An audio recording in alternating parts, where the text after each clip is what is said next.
이번 편은 외모지상주의 367화 리뷰편입니다. 367화는 시작부터 사일러스 진성과 하천석이 가라오케를 쳐들어갔고 도망친 박지호의 흔적을 추적하고 있습니다.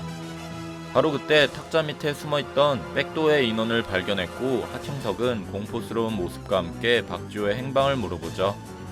백도어의 인원은 박지호가 그 장소에서 기다리겠다는 말 전했고 형석을 보고 이지훈이 아닌 박형석으로 와달라고 하죠.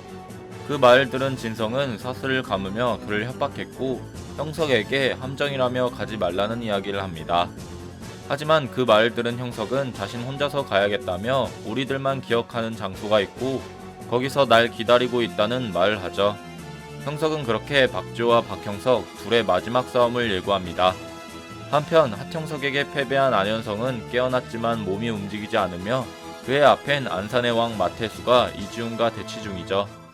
마태수는 그의 신분에 대해 물어보며 그를 공격하지만 이지훈은 순식간에 킥과 잽을 통해 반격을 하였고 아주 깔끔하게 마태수에게 정타를 날리는 모습입니다. 그 모습에 흥분을 하기 시작한 마태수는 파워를 높이며 그를 공격하기 시작했지만 이지훈은 차원이 다른 레벨의 킥을 보여주며 쓰러진 그를 다시 올려서 연속해서 공격하기 시작하죠. 안현성은 그런 이지훈의 모습을 보고 정점이라고 표현하고 있습니다. 그런 타격을 맞고도 마태수는 마치 그날의 악몽을 꾸는 것 같다며 별 타격을 입지 않은 것처럼 레벨을 올리겠다는 말을 하죠. 그렇게 사이드는 과거로 흘러가게 됐으며 마태수는 큰 뱀을 뜯고 있었고 안현성은 마태수의 신념을 자기가 이어가겠다는 말을 하게 됩니다. 하지만 현실의 마태수는 레벨을 올리더라도 그의 일방적인 타격에 속수무책으로 당해버리게 됐고 그런 모습에 이지훈은 여전히 멋지다라는 말을 하죠. 그 말을 들은 그 순간 마태수는 과거 자신의 눈을 가져간 이지훈의 모습을 떠올렸고 그는 왼손을 꺼내들어 엄청난 파워로 그를 공격하게 됩니다. 그렇게 디지가 이지훈이라는 사실을 알아낸 마태수는 분노한 모습과 함께 양손의 스텝을 통해 괴물처럼 그를 공격해 나갔고 그런 모습을 본 이지훈 또한 자신의 신분을 알려주며 단련된 왼손은 뭐냐고 묻죠. 그 말을 오히려 농락으로 들은 마태수는 강력한 강타를 날리며 그에게 응수를 했고 이지훈은 막았음에도 엄청나게 밀려나가 버립니다. 여차하면 자신도 죽을 수도 있겠다며 진정한 과거 1세대의 이지훈의 모습을 보이죠. 그 시각 형석은 큰 형석을 재웠고 작은 형석의 모습으로 교복을 입고 있으며 박지호는 간판 위에서 그를 기다리고 있습니다. 그렇게 시작된 죽을 각오 vs 죽일 각오를 예고하며 오늘 한 명은 죽는다 라는 말과 함께 외모지상주의 367화는 끝이 나게 됩니다. 드디어 전설의 1세대들의 대결이 시작됐습니다. 1세대를 제패하고 통합한 이지훈과 외모지상주의에서 최강의 파워를 보여준 마태수의 대결이었죠. 마태수는 결국 자신의 신념을 저버리고 결국 왼손을 꺼내들었습니다.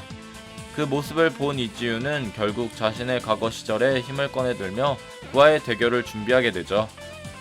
그저 그런 퍼블릭의 수장이었던 마태수는 이지훈이 자신도 죽을 수 있겠다며 본 실력을 꺼내게 만들 정도였고 그의 파워 연출력은 아무래도 외모지상주의의 역대 최고 중 하나일 것으로 보입니다. 싸움의 천재 이도규도 싸울 때는 저렇게 벽을 부수는 연출은 없었죠. 하지만 이지훈 역시 만만치 않게 짧고 간결하게 단타들을 보여주며 그를 압도하는 실력을 보였고 불가사의한 형석의 가드를 뚫고도 몸에 골절상을 입혔던 마태수의 파워를 그는 피하거나 막을 뿐 그가 분노했어도 최강자답게 여유로운 모습인데요. 그중 그가 사용하던 킥 기술은 반달차기, 즉 태권도의 무술을 본다면 그는 그가 사용하는 여러가지 무술 중 한 개가 바로 태권도로 보이며 종합적으로 천재인 만큼 다양한 무술을 보여줄 것으로 예상이 됩니다. 그리고 367화에서 박지호는 형석에게 그 장소로 나오라는 말을 전했는데요. 마지막 장면에서 박지호가 서있던 JS48의 간판은 아무래도 프랜차이즈 편의점인 GS25를 모티브로 한 편의점의 간판으로 보이며 과거 형석이 알바를 했던 건물로 보입니다. 형석은 거기서 알바를 하며 재혼고 일행들과 친분을 쌓았고 덕화와 지호는 그곳을 그들의 비밀 아지트처럼 사용했었죠. 그래서 박지호가 가리키는 곳이 바로 형석이 아르바이트를 했던 편의점으로 생각되며 그들은 그곳에서 마지막 대결을 펼칠 것으로 보입니다. 물론 형석은 작은 형석의 몸을 가지고 말이죠. 그렇게 죽을 각오의 박형석과 죽일 각오의 박지호의 싸움이 시작됐습니다. 제가 1년 전에 예고했던 영상처럼 박지호는 불공평한 세상에서 살아남기 위해 사람들에게 죽일 각오를 다졌고 새로운 삶을 살기 위해 자신의 과거를 교도소 독방에 두고 버렸었죠. 반면 박형석은 불공평한 세상에 맞서 싸우기 위해 죽을 각오를 다지며 지금의 삶을 살기 위해 스스로를 변화시켰습니다. 그들의 공통점은 둘 다 매우 심한 학교폭력을 당했으며 전투력 수준도 지금이야 지호는 흑화를, 형석은 살을 빼고 소피에게 배워서 4대 크루 헤드 간부 정도 수준까지 올라간 거고 원래 전투력은 형편없는 편이었습니다. 하지만 이 둘의 행보에 대해 차이점은 아주 명확하게 드러났죠. 박형석은 본체도 육체적인 면에서의 재능이 출중하다는 묘사가 있었고 악에 물들 기회도 중간에 충분히 있었지만 자체적인 인성과 성격이 더불어 새로운 몸과 카피라는 재능을 이용하여 극복해냈습니다. 스스로를 변화시키며 죽을 각오로 주변 친구들을 지켜냈죠. 그에 비해 박지호는 인성과는 별개로 악에 물들어가기 시작했고 그렇게 결국 박지호는 소년교도소에서 아예 본인 의지로 악에 물들어버리는 길을 선택하여 주변 인물들을 이용하는 수를 선택했습니다.